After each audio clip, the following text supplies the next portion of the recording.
In 1450, the most dangerous border in Africa isn't a river or a mountain range. It's a single wooden door. On one side lie miles of wilderness held by enemy sultans. On the other, Ceuta, a lonely Christian outpost trapped on the coast.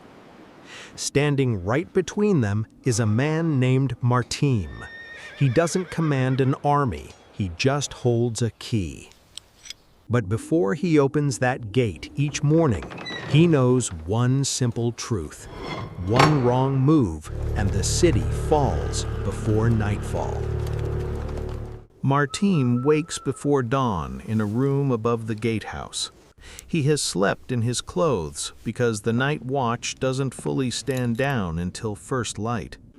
Somewhere below, the night guards are passing the last cold hour of their shift, listening to the dark outside the walls. He eats standing up, yesterday's bread softened in watered wine and few olives. Everything he eats has a history. The wheat almost certainly came by sea, from Castile or Sicily, bought and shipped by the royal office in Lisbon that exists for one purpose only, keeping this city fed. Ceuta grew rich once on trade and fishing, but a fortress can't feed itself, and Ceuta in 1450 is a fortress first and a city second. From his window on a clear morning, Martim can see Europe.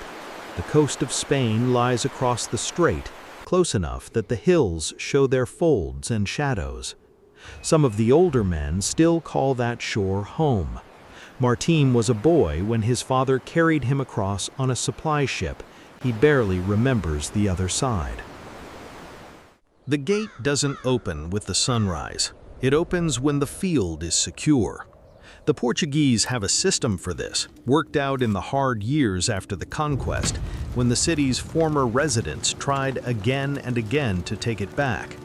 They call it securing the field.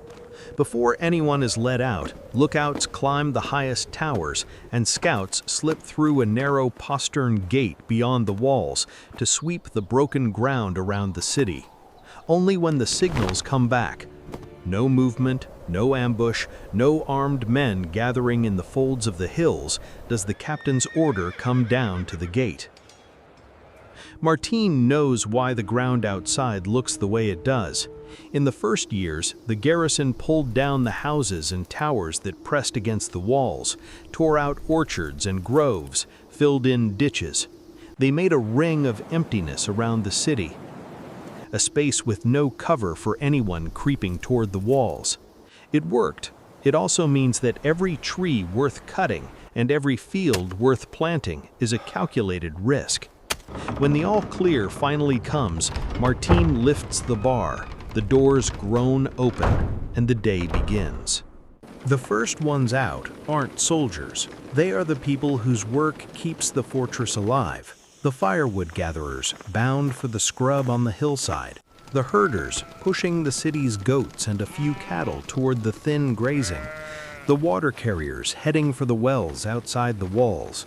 All of them work under the eyes of the sentinels on the towers. All of them know the sound that will call them back.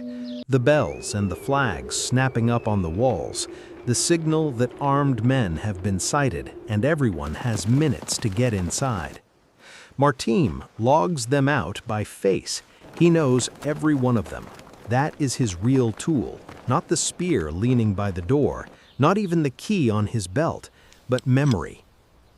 In a city of a few thousand people, most of them soldiers, a stranger is an event.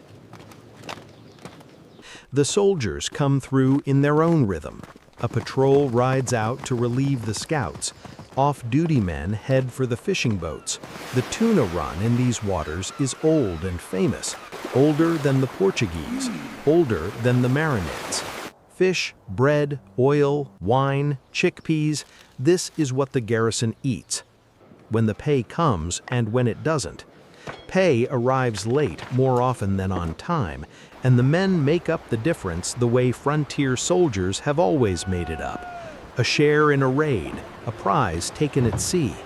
Ceuta has become one of the great nests of Christian privateering in the Western Mediterranean, and sailors of half a dozen nations, Castilians, Aragonese, Flemings, Germans, drink in its taverns between cruises. Between arrivals, Martim's eyes keep drifting back inside the walls, to the strangest thing about his city. It's two cities. The Portuguese hold only the seaward part of Old Ceuta, the quarter near the harbor where ships can resupply them. A cross wall cuts it off from the rest, from the old town, the empty districts the conquerors could not fill. Muslim Ceuta had been a merchant city, a place of coral workers and scholars and rich houses. Its people fled in 1415 and never came back. The caravans that once crossed the strait with gold and goods now go to Tangier instead. The abandoned quarters, robbed of stone, half demolished for building material, stand silent behind the new wall. Dangerous, too, a maze where a raiding party that got inside could disappear. Mid-morning brings the day's problem. The scouts wave him in, a single man on foot, dusty, leading a donkey loaded with baskets.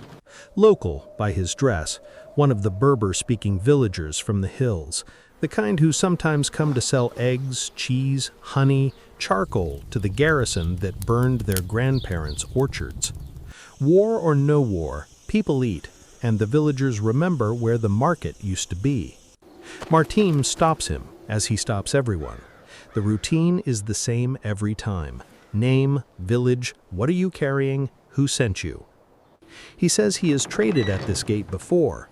Martim does not remember him, and Martim remembers everyone. He goes through the baskets himself. Eggs wrapped in straw, a skin of cheese, charcoal underneath. His hands work while his eyes work elsewhere, on the man's boots, on the calluses of his hands, on the way he stands. A farmer's hands, a rider's boots. 2 years ago, a man like this stood at a gate and memorized the strength of the guard and the depth of the ditch, and a week later, 50 horsemen came out of the hills at dawn. Martim can't prove anything. That is the weight of this job. Most decisions arrive without proof. He could turn the man away and cost the city's kitchens their eggs. He could let him in and be wrong. He calls the guard corporal, and they do what the frontier has taught them to do, half a measure. The man may trade, but here, in the gate arch, under the eyes of 4 armed men, and he doesn't pass the inner post. The eggs change hands, coins move the other way, real silver, because a hungry garrison pays. The stranger sells, counts, and goes back down the road without complaint. Perhaps he was only a farmer. Perhaps he will describe the gatehouse roof and the new stack of spear shafts to someone tonight. Martim will never know. Neither outcome will ever be recorded anywhere. Early afternoon, and the whole gate feels the shift in the city's mood. A sail has been sighted, and the word runs through the streets. The supply ship is in. For 2 hours, everything flows from the docks into the city. Carts of grain creak past, carrying sacks of Castilian wheat, casks of wine and oil. Letters come the other way, and that is the cargo the men crowd closest for. A garrison lives on news from home the way it lives on bread, and just as unevenly. Martim sees one soldier kiss a letter and pocket it unopened, saving it. He sees another soldier go through his letter 3 times right there in the road. This is the arithmetic of Ceuta. The city survives because the sea is open. Everything that matters, wheat, wine, weapons, wages, words from mothers, arrives on a whole. The land behind Martim's gate, 300 miles of it, gives the city nothing but eggs, charcoal, and trouble. The border that truly feeds Ceuta is the water. The light turns, and the day reverses itself. First, the sentinels' flags come down and the recall sounds. The herders come through with their animals, The woodcutters bent under bundles of firewood, the patrol clattering in with nothing to report, which is the best report there is. Martim counts them back by face, the morning's ledger closing line by line. One goat herd is late, he is always late, and comes trotting up cursing his goats while the guards laugh at him. The bar goes down. The lock takes the key with a heavy turn that Martim feels in his wrist, a turn he has made so many thousands of times that the key has worn smooth against his palm. Behind him, the curfew bell will ring soon, clearing the streets. Anyone out in the streets after that needs a reason. He climbs to the gatehouse roof for the last look. Along the walls, the night watch is lighting the lamps.